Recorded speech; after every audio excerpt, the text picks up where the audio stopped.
Salutations and shit, folks. Welcome back to another episode of your favorite travel podcast, Travel and Shit, where I, your host, D. Carey, have an experiential conversation about the nuanced ways that travel intersects with regular life. And as I like to remind you guys when I have a guest, the podcast is also available on the YouTubes. So if you would like to see who is doing the speaking, who is talking to you, feel free to watch on the YouTubes as well. But in the spirit of getting to the point, if you want to hear more background as to why I thought this would be a great episode to bring to you guys, don't forget to subscribe to my Substack. There will be a link in the description box so that you can get a little bit of context, background information as to where my interests lie and why this was a fun, interesting conversation that I thought would be important to bring to you guys. But we're going to dive right in. So I open the floor to my guest. Please welcome and please introduce yourself.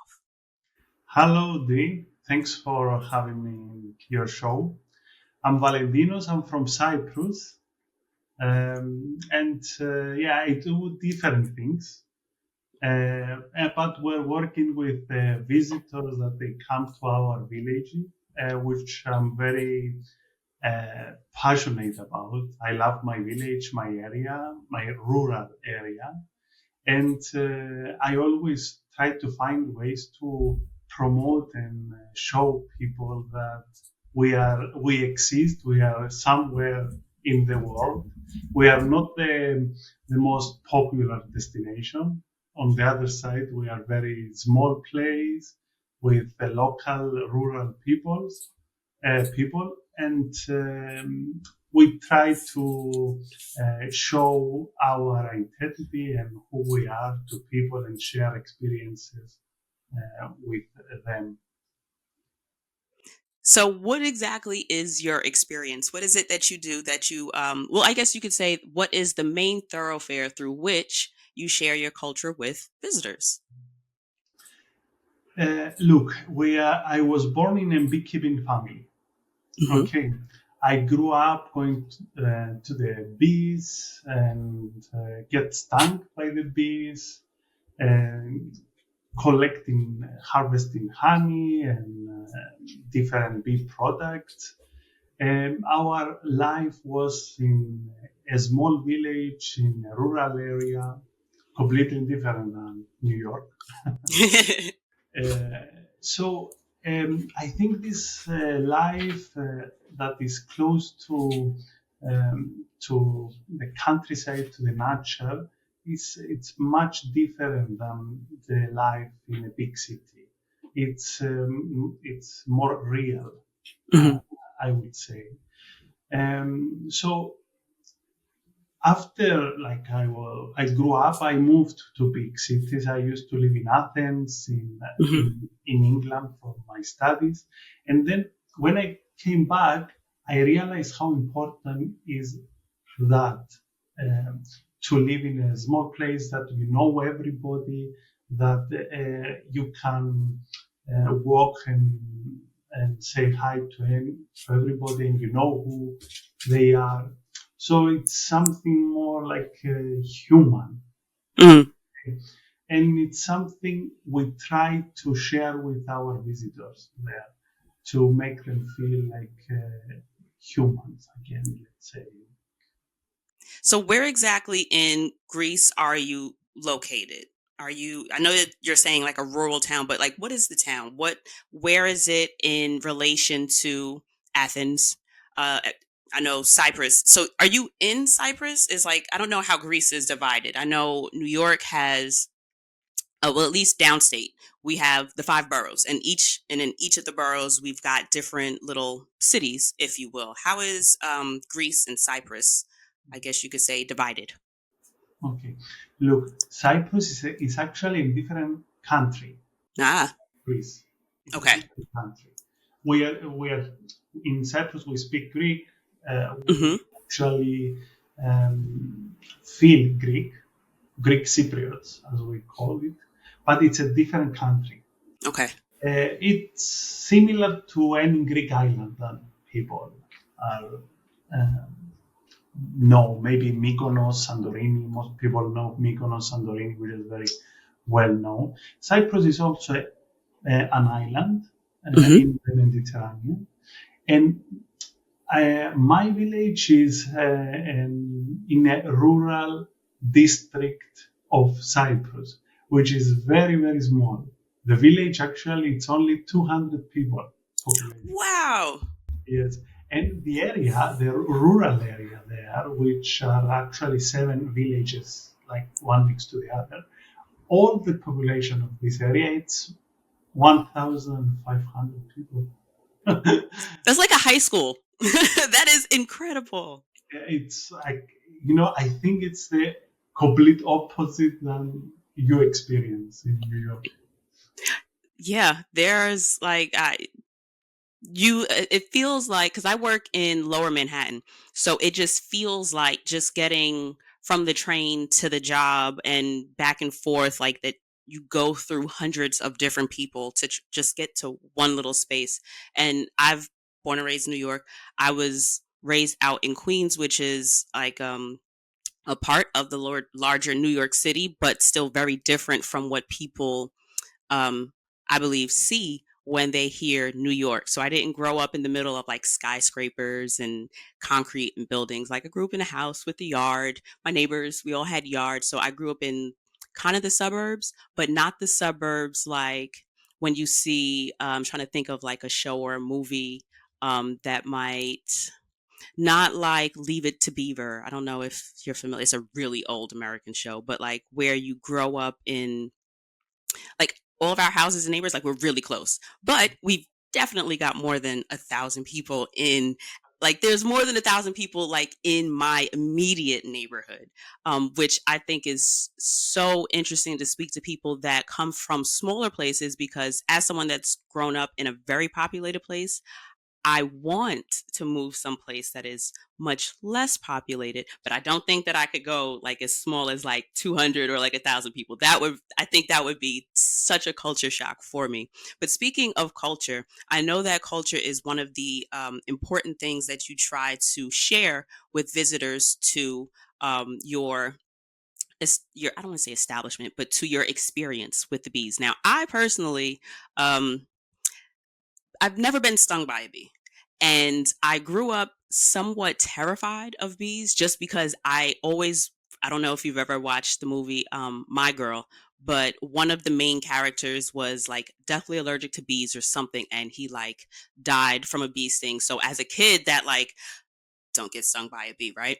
And then I got older and there was a tweet or something that I saw not too long ago, maybe like a year ago, and it was saying how when this woman imagined that the bee was flying around her because the bee thought she was a flower, like she felt so much better about it. And as someone that reads and consumes information, I know bees are very important, but I don't exactly know that I could communicate to someone why they are important. So, as someone who has become a little less afraid of bees in their adult life and would like to experience the importance of bees, what could you tell us about bees that would have us kind of rooting for the bees and knowing that they are important to our ecosystem as a whole? Mhm. Look, bees are very, first of all, is not, of course, be stung by a bee is not something nice, the opposite. And it's not nice for the bees because if a Hmm. bee stung you, it dies. Hmm. So it's not good for them as well. But anyway, yeah, the last years we have big problems with the bee population because of the climate change and pesticides that they are used in. Sorry. And we have many problems with bees Hmm. that they are used. The pesticides are used and they kill the bees, and also the climate change cause problems. Um, However, I think it's important for people to get to know, to understand why bees are important for us. And they don't know actually, nobody knows why. So the most important job of the bees in the world is the pollination. It is to pollinate the flowers. So they help in the reproduction of the flowers, Hmm. and this helps the biodiversity Yes. of the environment. Okay, and this is the beginning of the food production. Okay, and the food chain. Hmm. So, what was your experience like when you were younger growing up with bees? And why, pray tell, do you actually care about the bees? Because plenty of us grow up with things that we kind of lose interest in, right? We are interested as kids and then life happens. And then we get involved in other things. What brought you back to your experience with bees? Like what was childhood with bees like and does it differ as an adult? What do the two experiences look like for you? Look, this is our livelihood. Actually, Hmm. we work with the bees, but at the same time, we know how important they are for the world. So for us, is both are important, and I think we are the people that we need to work on that to raise awareness about the importance of the bees. Because if we don't do that, I don't think that other people can do that. Hmm. So, what does a day in the life of a beekeeper look like? Like, is it because I know most of us are aware that, say, farming is actually a very difficult, time consuming job. It may be um, not glorified, but there's a word that I'm not finding right now. Sometimes there are really, again, the word is escaping me.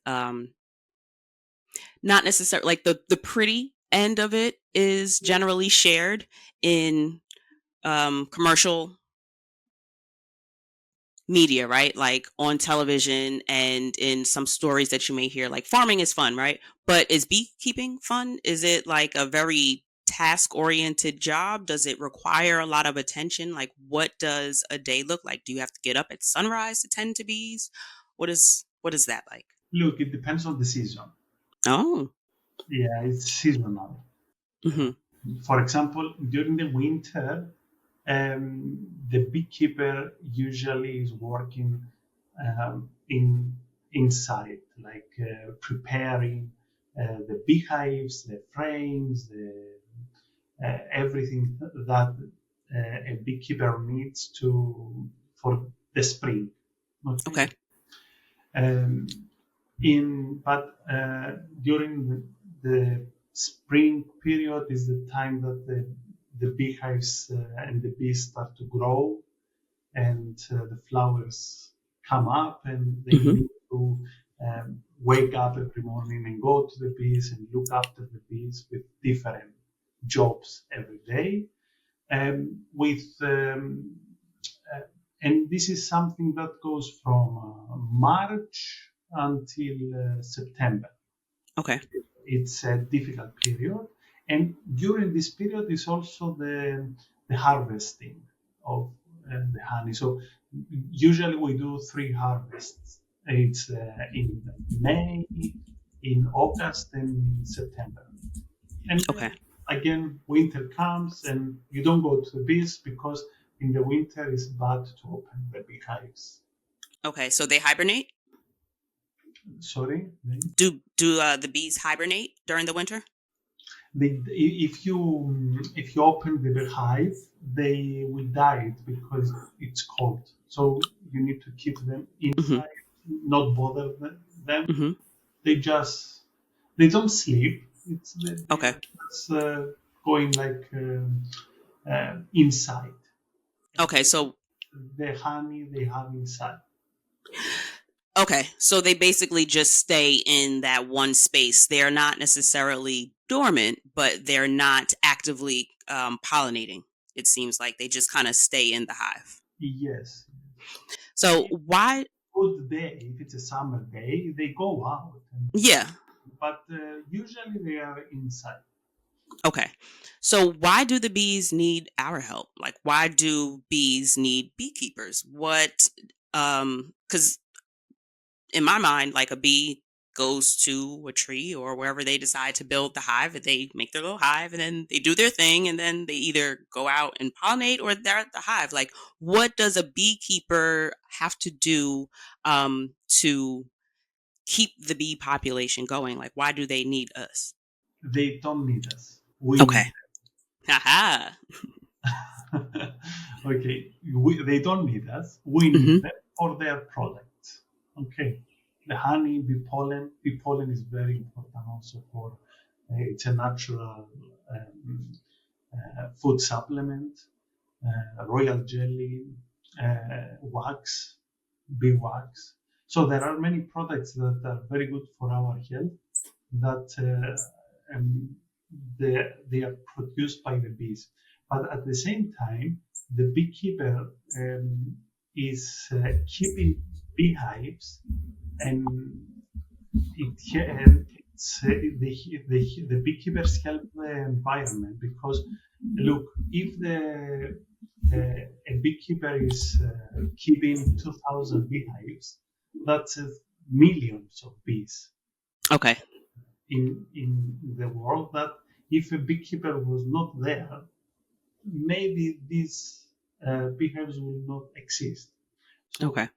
it doesn't mean that the bees need us, but the beekeepers help the bee population to increase, Okay. and they So produce some bee products that we eat. so outside of like pesticides and the different chemicals that will affect the bee, and is it necessarily that the chemicals affect the flowers and the plants that do they affect the bees and the hives directly, or is it that they affect the plants and the flowers, and in turn, the bees pollinating those is causing the numbers to kind of weaken or lessen? Is that the correlation, or is it that, or like, is there just not enough space or places for bees to safely exist? Like, what would be, I guess, the natural, not natural, the human um, predator to the bee. I guess I'm a little confused as to um, why bees, for example, don't necessarily populate only in places not where there isn't pesticides, but for like along the side of like a highway, for example. I wouldn't assume that there would be pesticides there because they're not growing anything there for human consumption. So why wouldn't bees just move themselves to areas where there isn't pesticide use, or is it that they just can't tell the difference? They cannot tell the difference. They don't Okay. know. Okay. The bees will go to flowers that they have honey, Mhm. nectar. So Mhm. if this flower has pesticides, they don't know, and if they go on this flower, they die. Okay. That's the problem. They don't know which flower has pesticides or not. It's not something.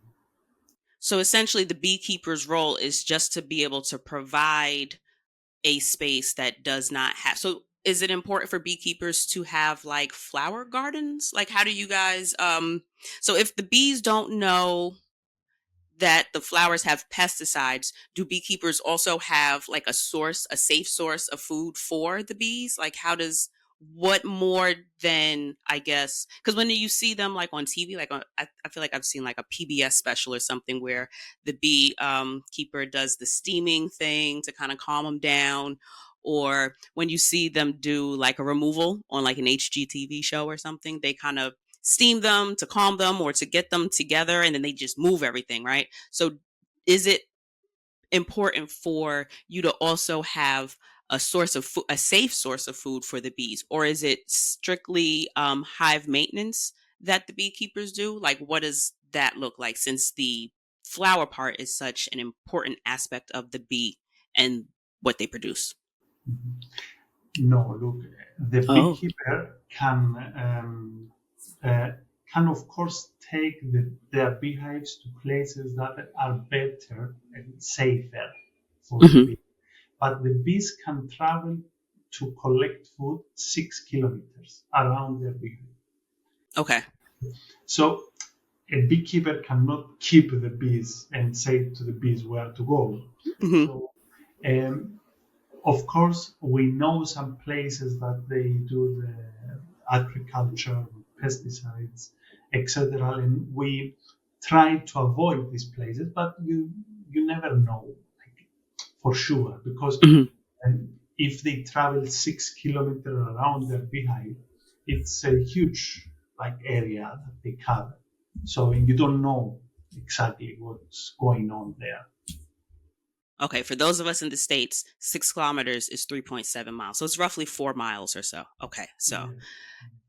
So in terms of the things that they produce that are good for us, I know there's honey, obviously, but you also mentioned beeswax. Like everybody always, well, when I was growing up, people used to say, "Mind your own beeswax." What exactly does beeswax do, or what is it good for? And other than honey, what other products from bees do people collect, and can we actively benefit from? Look, the bees do different types of products. One is the wax, which we sell a lot of wax to people that they want to make their own creams, face creams or Okay. hand creams.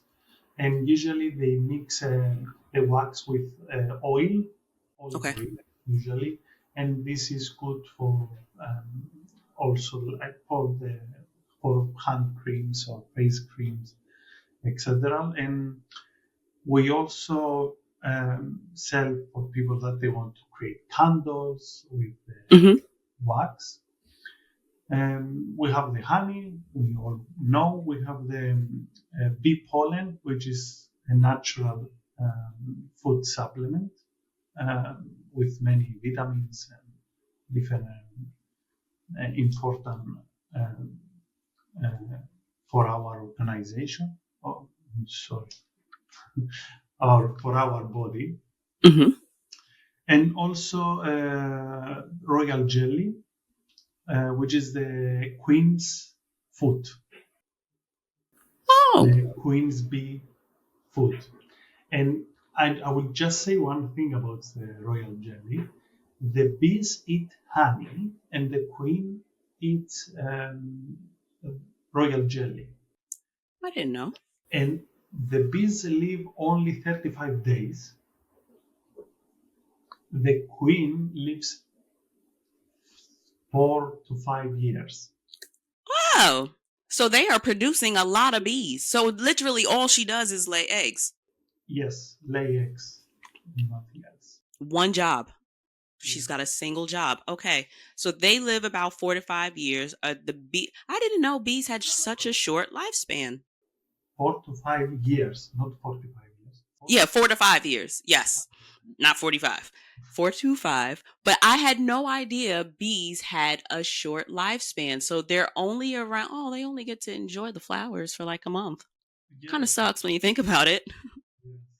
And they spend that whole month just working. Oh, so another question. What does their gestation period? Well, not necessarily gestation. Like, so are bees born like full grown? Are there baby bees? Is that a thing? Since they're such a short life. Yes. They it depends. Like the first days are with the queen, and they look after the queen when they're very young. And the next 10 days, usually maybe 10, 15 days, they are outside collecting honey. And usually the last day of their life, they are the guards in front of the beehive. So if there are any enemies, uh, they are there to guard the beehive. What So would be natural enemies? other insects, Ah, yes, usually. so you have so are the worker bees the ones that fly and collect the pollen? Yes. And then you have the queen, and then you have the ones that guard the hive, and then so I guess then you have like the baby bees. The baby bees are also workers, but so you're born and somehow you tend to the queen. What do they do for the queen when they like first get born? That's so They, weird. Like, they clean the queen, they feed the queen.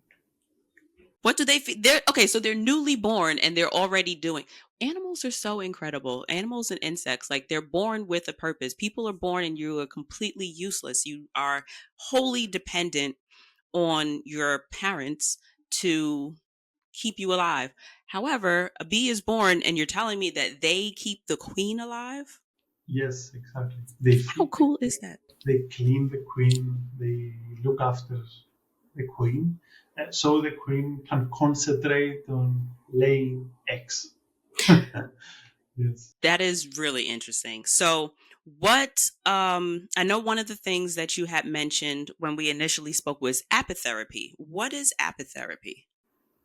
Apitherapy is a service we provide that some studies show that the air inside the beehive is very clean and it's very good for our system, the breathing system. So many people that they have breathing problems, Mm. they come to our place and they put a mask and they breathe the air of a beehive for 1 hour. If you do that regularly, it shows that it's very good for our breathing system. Oh, so that's air that is what funneled from a beehive? Yes, we connect the beehive with like a mask and Hmm. we take the air from the beehive. And it doesn't harm the bees, I assume, in any way, or No. change the does it affect the production of the pollen or anything? Like, is that now, do you even still use that honey, or is that now honey that's been breathed on by somebody? How does that work? No, no, it doesn't affect the bees. Actually, the bees they don't notice that. Okay, but what about the honey? No, it's that it doesn't affect the honey. And in any way, the beehives that we use for apitherapy, we don't harvest the honey anyway. We keep it there, but it doesn't affect it. It's not something that creates any problem. What does the harvest process look like? Is it a quick and easy process, or is it something that different people do differently, or is it something that is, I guess, maybe like a detailed, difficult experience? It's difficult because in Cyprus, especially, it's very hot. It's very high temperatures, and if you go to the beach, you need to wear these masks, and you have to wear these masks under Hmm. like very high temperatures. So it's difficult the process of harvesting because of the weather. I think is not Okay. something complicated. What we do is just taking the frames outside. We just brush away the bees and we take the honey. Okay. How does what does that replacement look like? Do they actually build the honeycomb on like just a small piece at the top, or do you like give them the honeycomb and like, because I've seen again, this was from HGTV. What was I watching? I was watching not Property Brothers. Um I think Build the Block, and they have bought a house in. They also have like a New Orleans version of it, and they bought a house, and the bees. Oh, and this was another thing I learned. So my next question is going to be the different types of bees, but there are. I think they're called termite bees or carpenter bees or something like that, but they like burrow into the wall of a house. Like they were living in the wood of the house, and so they had to be removed specifically, and like they opened up the wall, like they removed all the drywall from the inside, and it was just a whole hive inside. And of course you could just break off the honeycomb and here's the honey. Personally, I would not eat that because also in the house, it's in a house, like I don't know what you're mixing. That's me. But um, the different types of bees and the way that do they all make honeycombs the same way? Can you tell the difference in the type of bees based on the honeycomb, or is that strictly a you have to look at the bee kind of thing? Like, what are their differences? Mhm. Look, what you described is they are wild bees that they found a place and they went and they just made their honeycomb. What we do, we have special beehives that we give them the frame and the base to build on their honeycomb. So in this way, we know where they will build the honeycomb, and it's much easier to take the honey away. Hmm. And for the what you said before, it's very difficult, and you cannot actually harvest these uh, bees because they find like a hole or something, and they just live there and they build their honeycombs there. And it's something we cannot harvest, of course. So, what type of bees do you guys have? Does Cyprus have their own specific types of bees that are located there that may not be located here in the States, or are like what do you call it? There's bumblebees. I don't know if honeybees are a particular species of bees. Like, what different types of bees are there, and what types of bees do you have in Cyprus? Mhm. Look, there are different types of insects, but Hmm. the honeybees that they produce honey, it's like a group of insects that all beekeepers in the world have. Of course, there are differences. It's like people.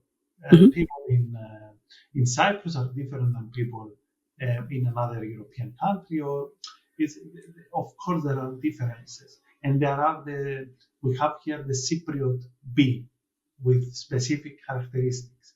But each honeybee in every place in the world produce honey. Hmm. Okay, so it's not they are not different on what they do. They are different maybe on their appearance, on their character. For example, in Cyprus, the Cypriot bees are more aggressive, so Oh, they attack much more than bees in other places. why is that? There is no answer. It's just their race, let's say, their way, uh, their Okay. type. Yes. I guess it's so hot. I mean, I get cranky when I'm hot. I don't know. Because you figure, especially since they're going to die, like what makes the cypress bees a little angrier? I'm just so disappointed that they only have No answer. 35 days. What was that? I have no answer to that. Why Okay. aggressive? But yeah, they are a bit more aggressive than others. In terms of, because I know you guys also do honey tastings, are there different types of honey that can be made even if they're in the same region? Because I know one of the things that they tell us in, especially people that have allergies, is that you want to have local honey because the bees will be pollinating and using pollen from things that you are actively going to be experiencing in your allergies or whatever, however you experience your allergies. Local honey is supposed to be good for that because I don't know if it like not like a vaccine, but like I guess it uses some of it, so it puts it in your body. I don't know the science, but they tell you to eat local honey, and it's supposed to be good for weakening or lessening your experience of allergies. Is there a difference in the type of honey the bees may produce in the what do you in the beekeeping farm? It's called a farm, right? Where you Yes. are? Okay, so are there different types of honey that you guys cultivate? And if so, like how does that work? Look, yeah, there are different types of honey. And for us, it depends on which flower the bees took the honey, because each type of flower brings a different type of honey in terms of taste, not Okay. quality. Okay. So, for example, here in Cyprus we have the thyme honey, which is it's a strong honey with a strong taste. Some people don't like it because it's strong. Some people prefer it because it's It's strong. strong. We also have orange honey, orange tree honey, and and then we also have the multi-flower honey, which is from different flowers, and we cannot say that this honey is from this specific flower. So how do you tell the difference? Like once it's because if the bees kind of go everywhere and then they come back to the hive, do you have or how do you know the difference? Yeah, for example, if we want to produce thyme honey, we take the bees where the thyme is. Okay. So you Okay. specifically move. Yes, but you never have 100% honey from thyme, like flower. And it's important to say that uh, if we say that we have thyme honey, this honey is 30, 40, 50% thyme, and the rest is something else. But if you have like above 20% thyme honey, just thyme honey in your honey, the smell and the taste Okay. is very characteristic that you can say that is thyme honey.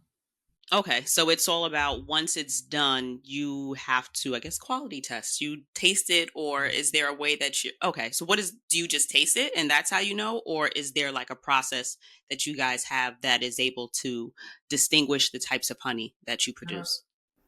Look, you can understand from tasting, Okay. okay, but you can also go to do an analysis like of the honey, and you know what is inside. hmm What would a hive tour look like at your bee farm? What is the bee farm called where you're at, It's in Greek, oros machera. and what would that mean in English? Oros mikaran. Is that pronunciation correct? Machera, yeah, Machera is the place. Makira. It's a mountain there, so it's the name of the mountain actually, Okay. the local mountain. Yeah, in the honey park, we do different tours. Usually, we take people to the beehives. hmm The people wear the masks. Okay. Do you get the whole suit? Cover your arms and stuff too? Yes, yes, Okay, good. yes. You cover everything. We go to the beehives. We do the like a small tour there. We open the beehive.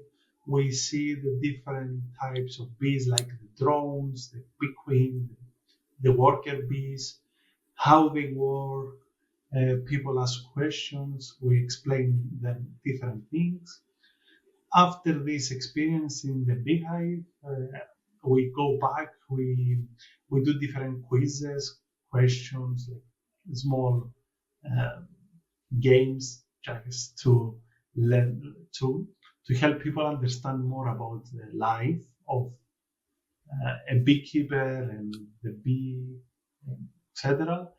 And then we show them the process of extracting the honey, taking hmm out the honey from the frames, how we do the um, bottling of the honey, and then we go for honey testing. Okay. So what does the process in terms of taking it off the frames look like? Is it do you scrape it off or do you like what happens with the honeycomb after you extract the honey? Look, there is one machine that it takes out the cover that the bees put. Oh, okay. Yeah, and then there is another machine which is going like around very hmm fast. Okay, and it spins it out? It spins out the honey, and then the honeycomb is ready to go back to the beehive. Oh, you reuse them. Yes, yes. Okay, so do the bees create the honeycomb or do people create the honeycomb? We create the base of the honeycomb, and then we just to help them know where to hmm build the rest. Okay. Okay. If Okay. we They can build their honeycomb without our base, but we give the base to just to know where to draw. Okay. So about how much honey do you guys produce in a season and how many hives and bees do you guys have there? It's around 2,000 beehives. And Wow. yes, and the production depends on the year. It's from 60 to 70,000. Sorry, 60 to 70 tons, up to 100 tons of honey. I don't know. That's a lot of honey. You say tons in the US, Yeah, right? we have tons. We sure do. Yep. That's a measurement they didn't mess up on this end. I don't understand why we had to do what are we even metric or the it's a mess. And I always have to pull out the little app to figure out what's what. That's a shit ton of honey. Like so much. So what do you guys do with it? Are you able to sell that much or do you like keep it for that's a lot of honey. We Do you sell it. import it? What do you guys do with it? Yeah, we sell it in Cyprus and we do some Well, export. not import it, export it. Do you guys export the honey also? Like is that part of what you guys do at the bee farm? Yeah, we do some export in Okay. Europe and we sell also in Cyprus. Okay. Okay. And in terms of so you sell the wax, you sell the honey. Are there any other byproducts that you guys are able to sell? Yeah, bee pollen, royal jelly, Oh, right. and we also do some other products using like honey with nuts. What's that? Yeah, we do, for example, honey with walnuts, Okay. peanuts, honey with peanuts, and honey with carob. Carob? It's not carob. Do you know carob? Mm-mm. Mm, I think it's a local thing here. You don't know. I'm up with it. Listen, I'll try anything once. Well, not anything, but that sounds something interesting to try. It's a kind of nut. No, What's this it is like? not nut. This is a like a kind of fruit, Oh, you mean like carrot? Are you saying carrot? not carrot. No, no, no. Okay. About to say Carob. carob. Yeah, I will send you later, and you can put it in the notes. Okay, wait. Let's see. Yeah, it's Carob. Carob. Carob. Yes, carob. Carob plant. Oh, okay. It kind of looks like okay, guys. It looks like it is in like if you were to have like a bean sprout. Like when you go to the Japanese place and you I don't know the name of them, but you eat the beans out, but they're brown. They're little nuts in, and it looks like you can grind it into a flour, like a powder, and it looks like a cocoa powder. It's a flowering evergreen tree or shrub. It's a legume in the legume family. Okay, what does carob taste like? Let's see. Similar flavor to chocolate, but it's sweeter and less bitter. Ooh, I am intrigued. That looks really good. So, what do you guys do? Like, you cover it in honey? No, we use a pounder to pounder it, and we mix it with honey, and it's very good as like a taste. So what is it? Is it like a chew? Is it like a hard can? Like, what do you guys make with it? Is it like a drizzle? Is it a tapenade? What do you like? What is it? It's used as a spread on Okay, bread. okay. So kind of like what's that? Like a Nutella or something like that. Exactly.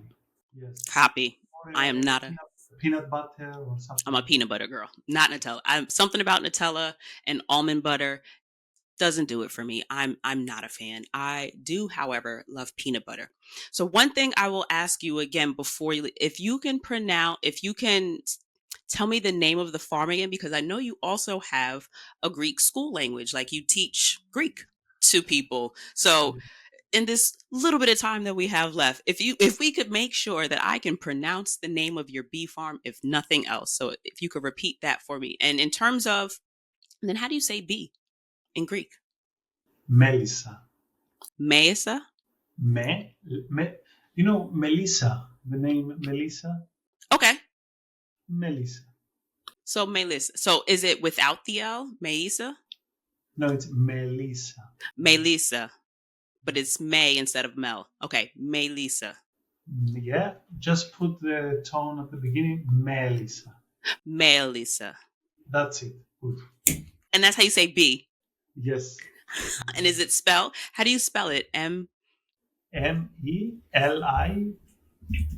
In Greek is double S A. Oh, Melissa is how you spell it? Yes. That's how you spell Melissa here. Sweet. Okay, so Melissa Yeah, is but B. the accent mark, as we say in Greek, it's at the beginning. Melissa. Melissa. Yeah. Yes. Okay.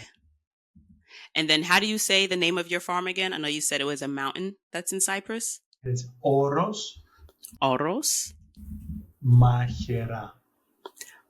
Mahira. Yes. It's a honeybee park, we can say. Oros Mahera. Oros Mahira. And Right. that's how you say Honeybee Park? Or how, like what is the translate to? Honeybee Park, which is what it is, and then Hmm. Oros Mahera, which is the name. Oros Mahira. Okay, and it's just the name of the mountain that is near where the park is. Copy. Copy. So what's the name of the Greek school that you have? Yeah, completely different thing. Yeah, but the owner of an online Greek school. It's Hmm. called the Online Greek Tutor. Okay. The online Greek tutor who happens to also be a beekeeper. Exactly, yes. And we are an online Greek school, and for people interested in learning Greek, they can Mhm. look for that. And yeah, we offer lessons online. Is there any crossover in your experience as a beekeeper that you use as a teacher? Good question. I think it's a cultural thing. Like language is it's cultural, actually. And you through language you understand the culture of the people, and working with teaching people your language, actually you're teaching your culture. And it's the same thing with the honey thing and the way that the local people live and how they make their livelihood and how um, they interact and learn from each other. So I think if there is a way to connect them, is through culture. I'd have to agree with that. And I think that's a great representation of how travel is so much more than vacation. And that is the main pillar of the podcast. And like the honeybees that travel to gain pollen, people often travel to gain an understanding of other people's cultures and um, in the ways that we are very similar, in a lot of the ways that we're different. Like it all kind of connects in different ways, but you're not able to necessarily see those different ways unless you have the opportunity to travel, whether it be physically or through conversations like this with people from other places in the world.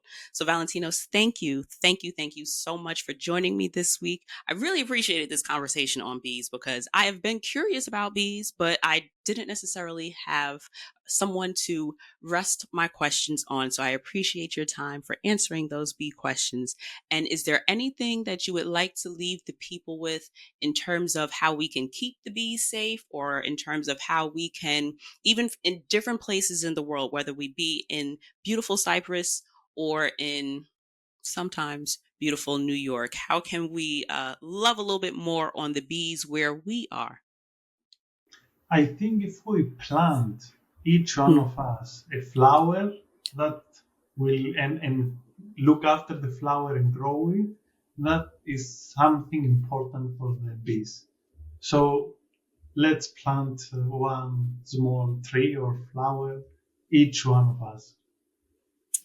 I love that. I think I can do that much. I can do my part in terms of that and put my little flower outside on the step. Valentinos, thank you again for joining me, and you guys, thank you for tuning in, and we will be back next week to have another conversation. Bye.